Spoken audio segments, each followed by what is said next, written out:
I have been doing HIV-related research for most of my career, and I was at WashU actually for my training and my postdoc, and was a research faculty member here doing HIV-related research. And when I moved over to St. Louis University, I was missing some of that connection of the down the hall commitment to partnership. It was, we had to drive down the street, which is not very far, but it still feels different, right? It's just harder. You're not top of mind, and you get busy with a lot of other things. So when this opportunity arose, I was like, yes, I would love to partner in this way. I think the opportunity for the region is just grows more tremendous. I think first and foremost, collaboration is the most exciting thing. I think that we have the opportunity to grow solutions at a bigger scale. We have a lot of problems, and we have a lot of siloed responses to a lot of problems. But if we pull them together and see what we can do together, the impact is going to be felt differently, and improvements will happen across communities all over the world.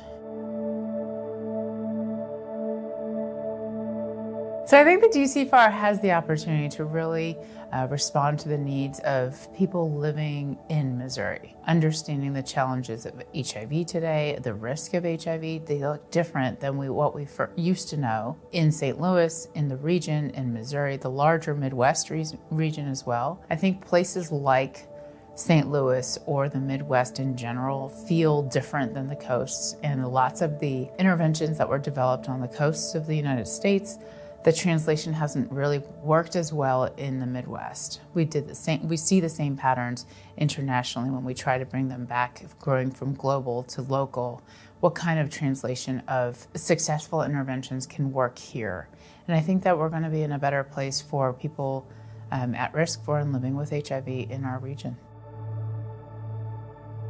I think we've both strengthened our existing relationships. We have reasons to work together. We're actually charged to, which is very exciting for us. When we do work together, it was like, previous to the D-CFAR, it was, hey, there's an opportunity to work together, but we're not required to. But now we are required to, and we get to. So it was that formalization of this partnership that translates much of our wanted collaboration, but now we get to on purpose. And then I think some of the surprises to me have been sending the announcement to all of St. Louis University faculty and saying, hey, do you want to get involved? And I have these random comments and random collaborators that are saying, hey, I want to do something. I want to learn more. We talk a lot more about D-CFAR, even within SLU, but we talk about the opportunities. We had one of our chemists say, hey, I want to try this out. I do this in Hep B. Can we try it out for HIV? And we've been able to do that just because we created this opportunity through the D-CFAR and collaboration between one scientist to another.